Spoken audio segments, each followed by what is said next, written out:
आज की वीडियो में कुदरत की एक बहुत हैरान कर देने वाली निशानी यानी एक ऐसी बच्ची से आपको मिलाएंगे जिसका जिस्म और बोलने का ढंग आपको हैरान कर देगा। दोस्तों, इस दुनिया में सबसे बड़ी खूबसूरत नेमत औलाद है। अल्लाह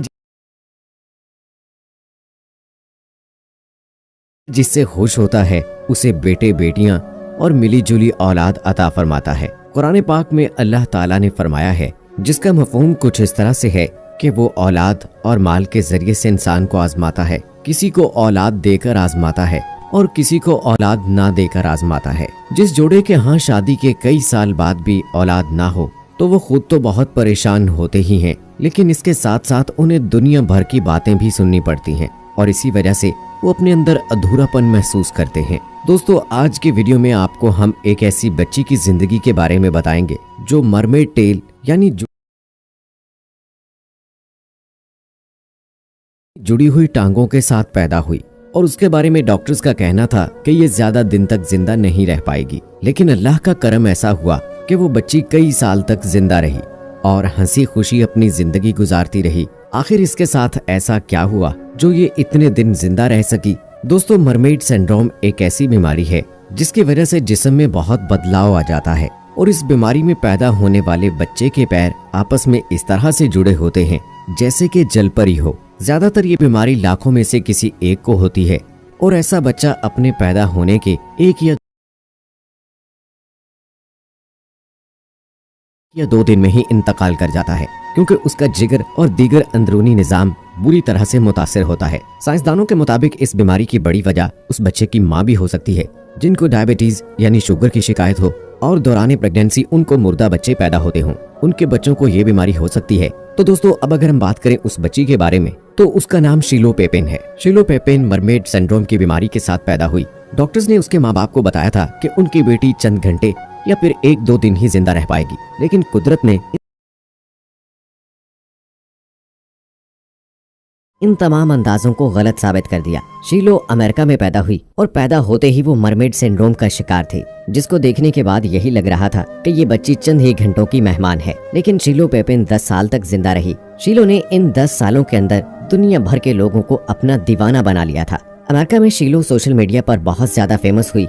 डॉक्टर्स की रिपोर्ट्स के मुताबिक शीलो की एक किडनी बिल्कुल सही काम कर रही थी, लेकिन जिस्म का निचला हिस्सा बिल्कुल भी हरकत नहीं करता था। इस हवाले से तिब्बी माहिरीन का ये कहना है, जो बच्चे इस मर्ज के होते हुए भी जिंदा रह जाएं, उनके लिए ये जरूरी होता है कि उनकी टांगें अलग कर दी जाएं। लेकिन इस बच्ची के केस में ऐसी कोई जरूरत महसूस नहीं हुई और मौजूदाती तौर इस बच्ची के जिस्म का निचला हिस्सा बिल्कुल सही काम कर रहा था। डॉक्टर्स कहते हैं कि शीलो पेपेन का 2 मरतबा किडनी ट्रांसप्लांट किया गया और उसके बाद वो अच्छी जिंदगी गुजार रही थी। उसकी मां ने एक टीवी इंटरव्यू के दौरान बताया कि एक दिन शीलो अचानक सर्दी महसूस करने लगी और उसके जिस्म में कमजोरी का एहसास होने लगा। ये सर्दी बाद में निमोनिया में तब्दील हो गई। हमने फौरन शहर के बड़े हॉस्पिटल में एडमिट करवा दिया और डॉक्टर ने उसका इलाज भी शुरू कर दिया और आखिरकार वो वेंटिलेटर पर चली गई। उसकी मां बताती है कि हम यही समझ रहे थे कि हालात बेहतर हो जाएंगे। वो उम्र में तो छोटी थी, लेकिन वो बच्ची सख्त जान थी। लेकिन आखिर 10 साल के बाद वो इस दुनिया से चली गई। शीलो को टीचर कहते हैं कि वो चीजों को बहुत जल्द समझ लेती थी। उसने कुछ ही वक्त में काफी सारे दोस्त भी बना लिए थे और वो ये कभी महसूस नहीं करती थी कि वो बाकी बच्चों से बिल्कुल अलग है। दोस्तों, एक लम्हे के लिए सोचें कि हम अल्लाह ताला के सामने शिकायतों के अंबार लगा देते हैं, बल्कि हमें तो अल्लाह का हर हाल में शुक्र अदा करना चाहिए, सब्र करना चाहिए और उसकी आजमाइश को कबूल करना चाहिए। लेकिन दोस्तों, सबसे बड़ी प्रॉब्लम यह है कि जब भी हम पर कोई मुश्किल आती है तो हम तभी अल्लाह की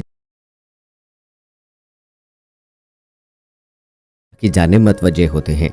इसको समझाने के लिए दोस्तों मैं एक बहुत ही खूबसूरत वाक़या आपके साथ शेयर करता हूँ। एक इंजीनियर बिल्डिंग की 10वीं मंजिल पर काम कर रहा था और उसी बिल्डिंग के नीचे एक मजदूर अपने काम में मसरूफ था। इंजीनियर को मजदूर से काम था। इंजीनियर ने उसको बुलाने के लिए काफी आवाजें दी, लेकिन मजदूर मतवज्जे ना हुआ। इंजीनियर ने जेब से $10 का नोट निकाला और नीचे मजदूर की तरफ फेंक दिया ताकि मजदूर ऊपर की जानिब मतवज्जो हो जाए, लेकिन मजदूर ने नोट उठाकर जेब में डाला और ऊपर देखे बगैर अपने काम में मसरूफ हो गया। इंजीनियर ने दूसरी मर्तबा $50 का नोट निकाला और नीचे की जानिब मजदूर की तरफ फेंक दिया कि शायद अब की बार मजदूर मतवज्जे हो जाए, मजदूर ने एक मर्तबा फिर ऊपर देखे बगैर नोट जेब में डाला और अपने काम में मसरूफ हो गया। ताहम तीसरी मर्तबा इंजीनियर ने एक छोटी सी कंकरी उठाई और नीचे फेंक दी।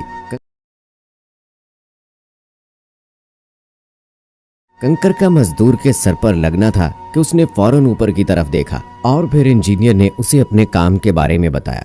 दोस्तों, ये दर हकीकत हमारी जिंदगी की कहानी है। हमारा मेहरबान खुदा हम पर हमेशा रहमतों की बारिश करता है कि शायद हम सर उठाकर उसका शुक्रिया अदा करें, उसकी बातें सुने, लेकिन इस तरह से हम उसकी बात नहीं सुनते। और जैसे ही हमारी जिंदगी में कोई मुश्किल, कोई परेशानी, कोई तकलीफ आती है तो हम फौरन उस जात को पुकारते हैं, उसकी तरफ मतवज्जे होते हैं। हमें सिर्फ मुश्किलात में खुदा याद आता है। सो हमें चाहिए कि हम अल्लाह ताला की हर नेमत पर शुक्र बजा लाएं, फौरन उसका शुक्रिया अदा करें। अल्लाह की बात सुनने के लिए और उसका शुक्र अदा करने के लिए सर पे पत्थर लगने की जरूरत नहीं होनी चाहिए। हमें हर हाल में अल्लाह रब्बुल इज्जत का शुक्र अदा करना चाहिए। जो नेमतें अल्लाह ताला ने हमें अता की हैं, हम उनका शुमार तक नहीं कर सकते।